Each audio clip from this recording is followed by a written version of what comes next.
Hey everyone, Cody from Mac Telecom Networks. Late last week, Ubiquiti released the WiFiMan Wizard. This was shown off in one of their videos a couple months ago and now has gone to the general public. As of today, March 6th, it is sold out, but hopefully more of them come in stock if you're looking to grab one. In this video, we're going to take a look what comes with the WiFiMan Wizard. We'll see what it does and if it's worth the $100 price tag. If you'd like to support my channel, the best way to do so is to hit the subscribe button. I'm trying to get to 100,000 subscribers. If you'd like to hire me for network consulting, visit my website at mactelecomnetworks.com.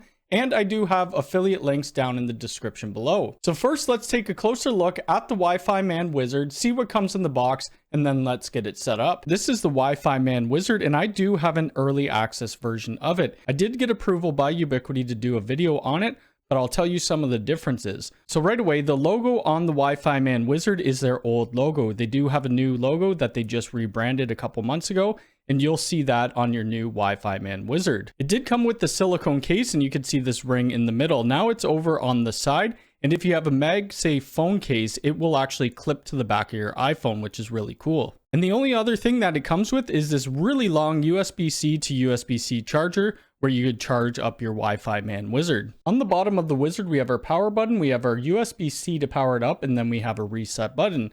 So now what we need to do, we need to get this into our WiFiMan app. All right, now I'm on my iPhone and you can see that I have the WiFiMan app here. I also will want to turn on my WiFiMan Wizard, so I'm going to hit the power button and turn it on, and it should go to a white color. Once we have it within our WiFiMan app, it will go blue, showing that it's adopted like their access points. Might be very hard to see that, but you can see a little white light on it. So what I'm going to do, I'm going to open the WiFiMan app. And as you can see, it's showing a Wi-Fi scan, and it's picking up the WiFiMan, and it's showing us that the WiFiMan Wizard has an update to do. So we're going to update the Wizard, and then we'll be back. Okay, now the WiFiMan Wizard has done updating, and we could see some things on the screen. Really what the WiFiMan Wizard is a spectrum analyzer. So we could do our 2.4 and our 5 gigahertz. We can't do our 6 gigahertz band, and I'm not sure if they'll allow us to do it in an upcoming firmware version or not. Also looking at the LED light, it is now blue. That may be a little hard to see, but it did go to a blue color. At the top, we could see the name and we could see the battery life. We can't change the name of this device. Below that, we could see our spectrum. So we have our dBm and then we have our channels. Currently, we're sitting on the 2.4 and you could see that it's quite congested. If we scroll down, we're going to be seeing all the different SSIDs as well as which channel they're on and which signal. It's also going to show us here in blue which device is in Wi-Fi 6. A feature that I think is missing within this WiFiMan Wizard is the ability to have our access points at the top instead of scanning through all of our neighboring access points to find our stuff. If we click over on the 5 gigahertz, it's going to show us the same thing. So we could see our dBm and then we could see the channels. Obviously the 5 gigahertz is a lot less congested as some of these channels in the middle are for DFS. Now if we click on one of the Wi-Fi SSIDs, it will show us the channel spectrum and what these are currently sitting on. So it's currently sitting on the 6 and on the 11 channel. We could also see that it's showing that it's on 4 different access points. I only have 2 APs in this house, but what this is showing, it's showing the 2.4 and the 5 gigahertz.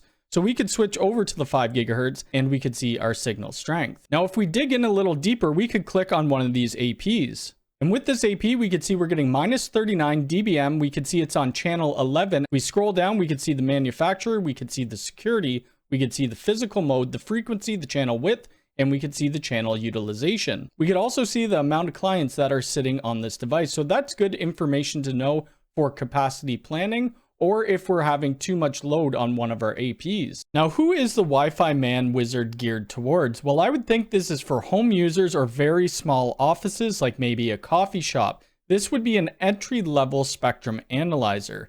I know Android users are going to say we could get this free on our phones already. This is really helpful for people with iPhones as they have the chipset locked. You can get around that, but this WiFiMan Wizard just makes it a little easier. Now, if you're planning out Wi-Fi networks as a profession, you're going to probably want something a little more high-end. The one I use is NetAlley, but you could also go with Equa, which is probably industry standard. This is more used for enterprise networks. The NetAlley and the Equa are a lot more expensive. The Equa is about $15,000 and the NetAlley is about $10,000 USD. So do I think it's worth $100? Well, I think it is. I could stick it to the back of my iPhone if I have a MagSafe case, and that just makes it very easy to see what's around me. Ubiquiti also gives out free software. With the WiFiMan app, we have the signal mapper, which I have shown a video before. Really, you walk around and you can see the signal strength of your APs. They also have the Unifi Design Center, which is completely free, and it kind of helps you out on a starting point. Hopefully in future firmware updates, there's more integration with the signal mapper and the WiFiMan Wizard.